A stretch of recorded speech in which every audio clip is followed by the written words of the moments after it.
Recap. 5 first-round picks. Somebody fire Leon Rose. He doesn't know what he's doing. The front office, please. They don't have a clue. They just gave up 5 first-round picks for him? For that guy?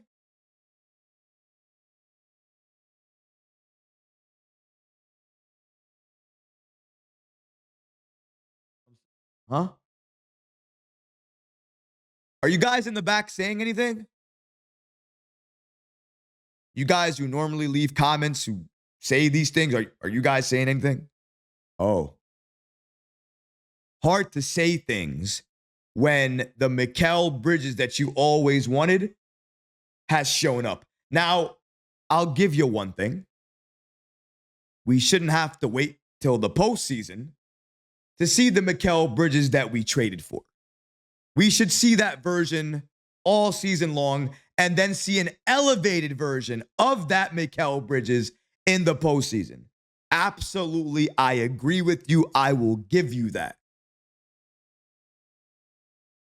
But when the game is on the line,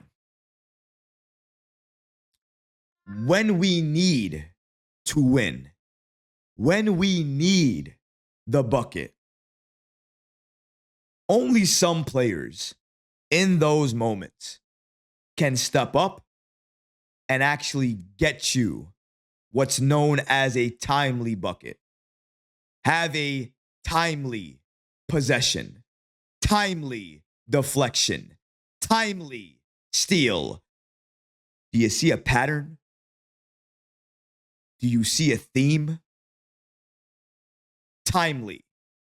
Was Mikal Bridges in game 1 the best version of himself? No, he wasn't. Was he struggling with his offense? Absolutely. Didn't hit that many great shots. Was open for a lot of shots, missed some of them. Had his mid-ranges go in and out at times. So clearly didn't really have the offense going tonight, but had the defense going a lot. Made adjustments, was switching like crazy, made life difficult for Jaylen Brown, Jason Tatum, whoever he was on, he made life difficult for them. But the biggest concern with Bridges, besides the defense, was also the consistency.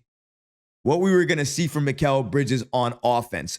Could he do what we needed him to do when the game was on the line, when it really, really mattered? No one right now is screaming 5 first-round picks at me.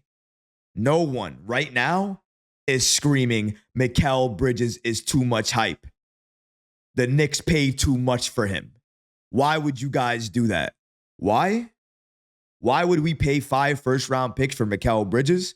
Because we know likely we're going to take on the Boston Celtics in the postseason.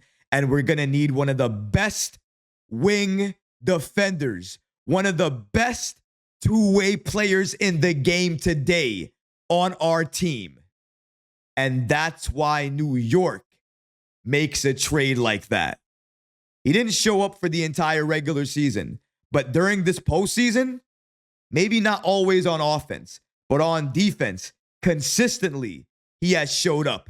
He did that with the Pistons. He didn't do that on offense. He was up and down on offense against the Pistons. I'll give you that. But his defense was always there. And tonight, game 1 against the Celtics, his offense was there when we needed it to be, but his defense was there basically all game long. Stopping players, staying in front of players, not allowing players to blow by him, trying to get steals, blocks, deflections, trying to keep himself open, taking the shot, not hesitating, not second-guessing himself. This Mikal Bridges that we saw was playing at an entirely different level, especially the Bridges that we saw to close out the game in the 4th and that OT. OT Mikal Bridges was nearly unstoppable. The defense that we saw, the shooting that we saw, and the final possession, New York literally steals the ball. Mikal Bridges literally steals the final possession out of Jaylen Brown's hand, effectively stealing game one for New York, sealing this game one victory for New York, and allowing us to go up 1-0 on the defending champions. Something that nobody thought that we could do. Something that nobody thought that we could achieve. We finally do it. We finally achieve it. And it's a team effort. But the reason I have to give credit and shine to Mikal Bridges is because no one else will. No one else will give Mikal Bridges the credit that he deserves for what he did during game one. Because some people might just look at the box score and they might not think that his impact is heavy. His impact matters. But in game one, he played 51 minutes. He gave you 7 assists, 6 rebounds, 2 threes, 6 blocks, 2 steals, and the game-winning steal as well, too, from Jaylen Brown on the reigning defending Boston Celtics. Before we get back to today's show, I want to give a special thanks to today's sponsor, MyBookie. The NBA playoffs have officially begun. Whether you're cheering for the Knicks or you're watching any other series going on, MyBookie helps you score big on every three-pointer, every monster slam, and every buzzer beater. Place bets live as the action unfolds. And if you're feeling confident, MyBookie's quick cash out option lets you lock in your winnings early. If you're new to MyBookie, use promo code MM50 to instantly boost your first deposit. Deposit $50, get an extra $25 back. Deposit $100, get an extra $50 back. And when the playoffs are completed, MyBookie's casino gives you even more opportunities to win with slots, blackjack, roulette, and more. It never stops. Bet anything, anytime, anywhere, only with MyBookie. And now, let's get back to the show. Even though he only gave you 8 points, even though he was 3 of 13 from the field, 2 of 5 from 3, he didn't shoot the ball extremely well. He didn't have a great offensive game. He didn't let that stop his defense. He didn't let that stop his offense when he was open. Sometimes when you are having a bad game and you're not making your shots and you are really missing and you have the ball, your very first instinct is to pass the ball, get the ball out of your hands, not make any play toward the rim for a shot or anything. Mikal Bridges could have done that, but he didn't. He turned himself into a threat by continuing to shoot and shoot open shots. And because he did that, he was able to hit his open threes, hit his open shots, become impactful, become aggressive.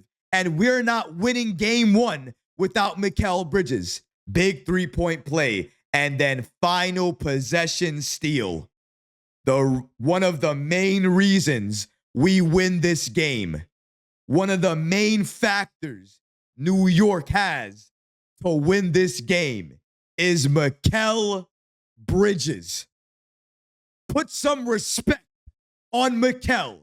Put some respect on his name and give this man the credit that he deserves. He didn't play his best game.